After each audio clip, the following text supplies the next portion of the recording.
So, Sunderland have bottled it once more, yet again, and it looks like we're getting relegated. Well, we are getting relegated. Today, we played Burton. What a chance we had to give ourselves some kind of lifeline at staying in this shite league, which we shouldn't be doing in the first place. All the other results were going our way. Teams around us are losing or they're dropping points. We get ourselves 1-0 up through McNair, who's been the only shining light in recent weeks. And then what happens? Of course, the 80th minute happens. The 85th minute happens. Our players seem to think that a game of football ends after 80 minutes. They just stop playing, and it's happened way too often. For years now, there's a mentality in that team that just switches off.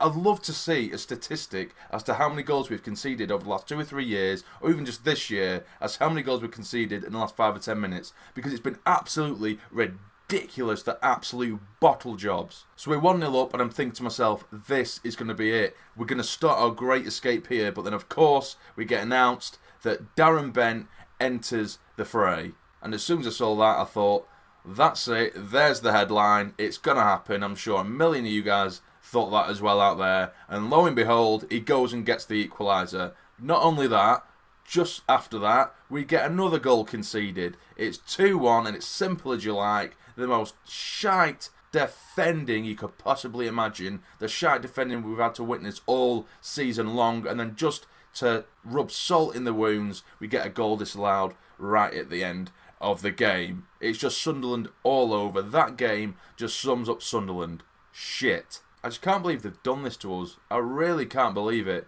I mean, we've got a fan base from Waitrose, yet we've got a team from Aldi. It just doesn't make any sense whatsoever. I just feel so sorry for the fans.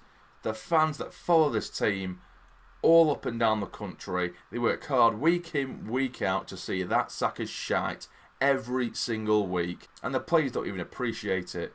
They don't. The absolute job's worth. They do not give a shit. Half the players that are there anyway, they're on loan. They couldn't care less whether we get relegated or not. There's no passion in football anymore. They don't care. They don't come down and feel the passion that we feel. They just want to pick up a pay packet and then go back to their Premier League club and earn just as much money as they were anyway. This team just has a huge drought of passion, commitment, belief, and a desire to win a football game. It's like no one likes to play football in it. No one plays football for the love of football anymore. That is what this club is doing to me.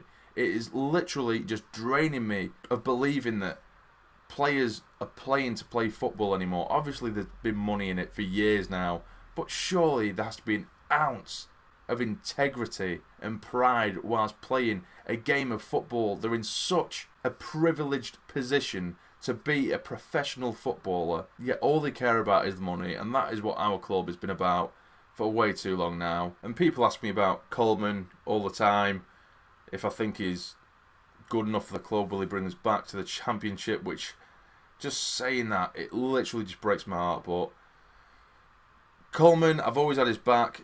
He's had his doubters, he's had people bad-mouthing him since he come, because obviously results haven't gone his way. He's had the shit end of the stick. So did Grayson, to be fair. But only now am I starting to see that I've probably been a little bit blinded by Coleman's pretty words. Don't get me wrong, I like him. He does have the passion that I love in a manager. It's exactly the same with a player. I'd rather a player be passionate and run around a pitch and give 110% rather than see a player who don't give a shit, yet he can do a step over or two. But with Coleman, he's very good with his words. He'll make everything sound hunky-dory, or he sounds really passionate, and after every interview you think, oh my god, we're going to do this, yet the team on the pitch are letting us down week in, week out, and it doesn't really make sense. It doesn't fit in. You don't see the fight that Coleman seems to have in his interviews. You don't see that in the players on the pitch. And his tactics, if we're completely honest, have been piss poor. From the second he's come, his tactics have been piss poor. Yes, we've won the odd game here and there, but rarely. But that 3 at the back or 5 at the back, it never worked, and he's stuck with it so religiously, even though we're getting battered week in, week out. It wasn't working. Only the other day, I watched the interview with Aidan McGeady, and he even said himself that he's thankful that the 5 at the back system was gone, because then they can attack. There's more outlets to attack, because the defence we've got anyway, regardless of whether we've got 4 at the back or 5 at the back, the shite.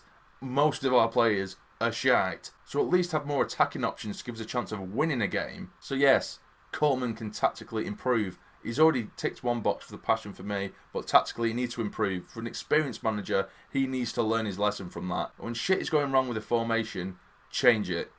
You need to change it because obviously now it's way too late. We're relegated, and because he was being a bit stubborn, I think, thinking that this 5 at the back is going to work, it has cost us. We might have got relegated anyway, regardless of whether we played 5 at the back or not. But even so, change it up. Give us a chance. I'm just hoping to God that someone comes to this club who cares about this club or about football in general and knows about football in general. Because people have slagged off Ellis Short, but he has ploughed millions upon millions into this club and it's been spent on shite. 90% of the signings since he's been here have been shite. Hence why we've been in relegation battle after relegation battle in the Premier League. When we were there, they haven't been good enough. Whoever's in charge of transfers, you need to get gone, mate, because you don't know what the you're doing. And whilst I'm having a rant, something that's really, really bugging me at the minute are the fans that are bigging up the likes of Madja and Asoro and Robson and Honeyman and the like. It's just like, why? They haven't done anything yet. I understand they're young, they have potential. I want them to become potentially fantastic players. But I've seen Madja's Instagram account or Asoro's Instagram account, even if after losses, I've seen Asoro posting pictures of himself posing like a moron. And then you get fans commenting on it, saying what a legend or hashtag future of Sunderland. Are you kidding me?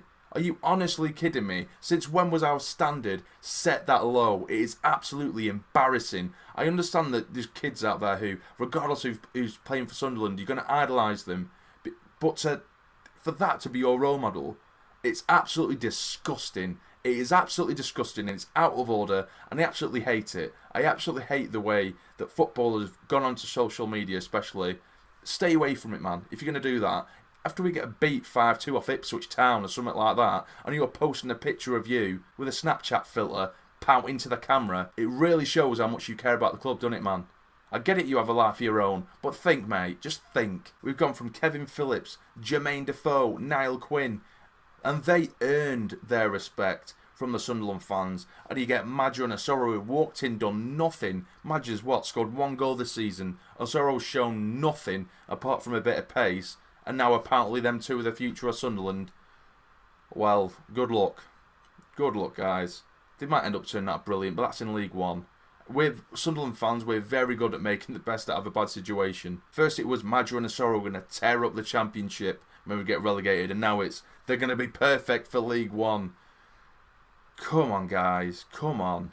Oh, I don't know, I'm just having a bit of a rant. Sorry if he offended anyone. I'm just as heartbroken as I'm sure a lot of you guys are, and Newcastle fans are probably having the right laugh at this, but so see you in a bit, guys. I'm just gonna go curl up in a ball and have a beer. See you in a bit.